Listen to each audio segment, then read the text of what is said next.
name is Anna. I'm 35 years old. I've been married to Mark for 10 years. We have a 7-year-old son, Lucas. We used to be close. We used to be happy. But now, something feels different. For the past few months, Mark has changed. He comes home late, eats quietly, watches TV, and goes to bed. On weekends, he says he has meetings or goes to play golf, and sometimes he locks himself in his home office. He always says, "I'm busy." I used to help him with his documents and finances, but now he refuses anyone's help. He says, "I don't trust anyone." At first, I didn't notice the change. It started small. He stopped asking about my day, started keeping his phone face down, and some nights he whispered on calls outside saying, "It's just work." We had little traditions before. We made Turkish tea every night, sat together, laughed, and looked at each other with love. Now, there's silence. No tea, no talks, no us. Last week, I sent Lucas to my mom's house. "Why, Mommy?" he asked, holding his little toy car. "Because I want to spend time with Daddy," I said, forcing a smile. That night, I cooked dinner, lit candles, and waited. When Mark came home, he barely looked at me. "Hi," I said softly. "Hey," he replied, eyes still on his phone. He ate in silence and went straight to bed. I sat in the kitchen, staring at the clock, my tea growing cold. For the first time, I felt like a stranger in my own home. That night, I decided I couldn't keep pretending. I had to talk to him. I cooked his favorite dinner, roasted chicken with lemon and garlic. I wore the red dress he once loved, styled my hair, and even put on makeup. When he came home, his shoulders sagged with exhaustion. He didn't notice the candles. He didn't notice me.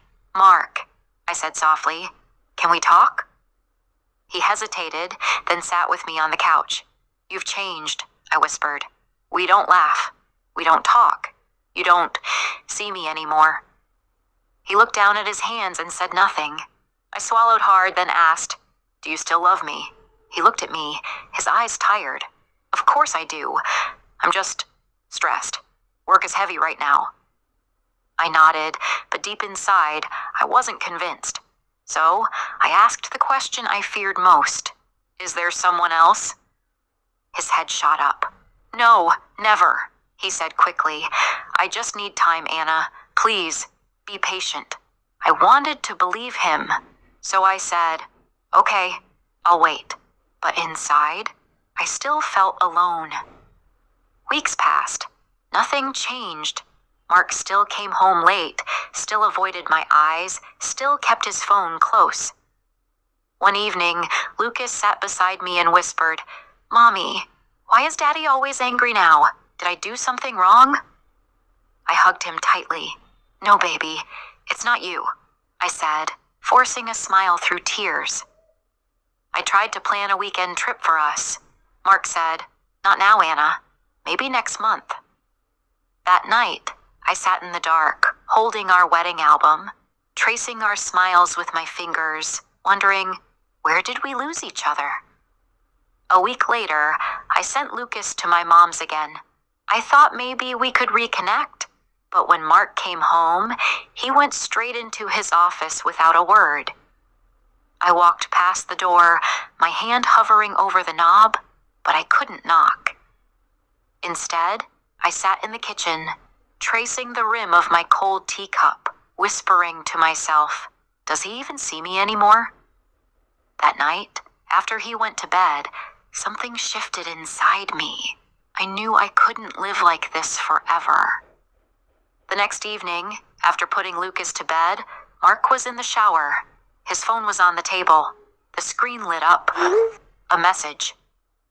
My heart stopped. It was from a woman. "I miss you. Did you think about me today?" I froze. My hand shook. I didn't need to open it. The words were enough. Mark came out of the bathroom smiling like nothing was wrong.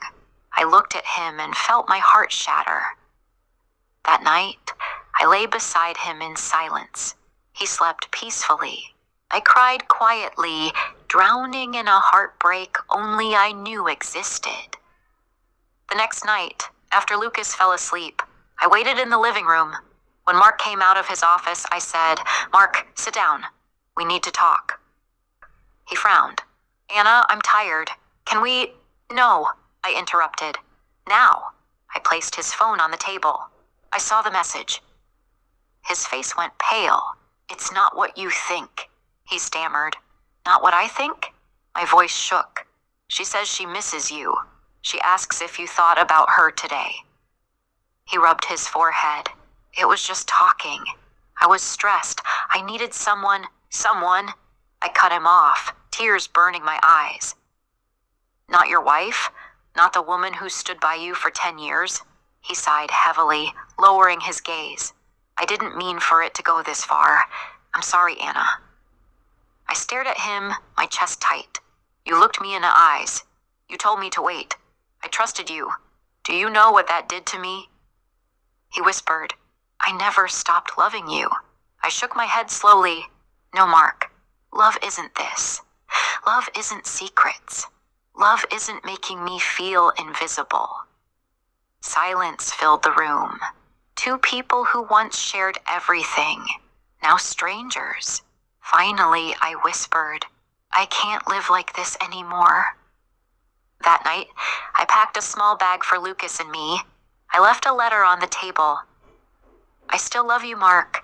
I still hope for us. But I can't be the only one trying. You asked me to wait. I waited. Now, I need to find myself again."